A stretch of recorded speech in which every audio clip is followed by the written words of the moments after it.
Bonjour, je m'appelle Lucie, je suis ergothérapeute et conseillère en CH et Smartbox Assistive Technologie. Alors, communiquer, qu'est-ce que c'est? Quand on pense à la communication, on imagine souvent demander quelque chose. Je veux boire, donne-moi ça, mets la télé. Donc oui, les demandes sont importantes, surtout en CA, elles motivent, elles donnent du pouvoir, mais le langage, ce n'est pas que ça. Chez les jeunes enfants qui apprennent à parler, les demandes représentent seulement 20% de ce qu'ils disent. Et donc les 80% restants, ce sont des questions, des commentaires, des explications, des partages d'émotions, des protestations, bref, tout ce qui fait la richesse du langage. Alors pourquoi limiter une personne qui utilise la CA à demander seulement des choses? Pour qu'elle puisse vraiment s'exprimer dans toutes les situations, il faut donc lui donner accès à un vocabulaire varié.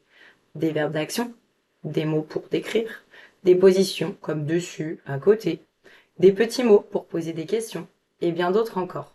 Personnaliser son vocabulaire. Prenons par exemple la télévision. Un utilisateur de CAA pourrait se contenter de demander la télé. Avec ça, on comprend que la personne souhaite regarder la télévision. Mais un autre, qui aurait plus de mots et plus de fonctions de langage, pourra aussi demander de l'aide pour l'allumer, dire que c'est son émission préférée, commenter ce qui se passe à l'écran, protester si quelqu'un veut éteindre, répondre quand on lui demande qu'est-ce que tu regardes, ou même négocier pour ne pas changer de chaîne.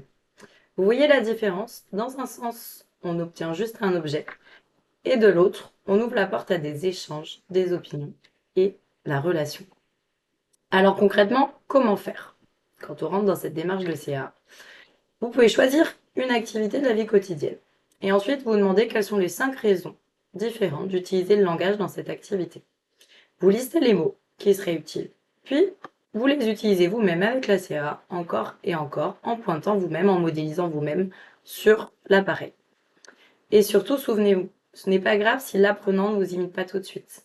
Le simple fait de l'exposer à ces différents usages est déjà une étape énorme, et peut-être qu'au bout d'un moment, il va venir pointer avec vous et le faire de lui-même, et pointer de manière intentionnelle.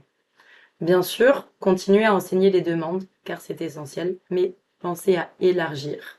Parce que communiquer, ce n'est pas seulement obtenir, c'est aussi partager, questionner, protester, rire, négocier.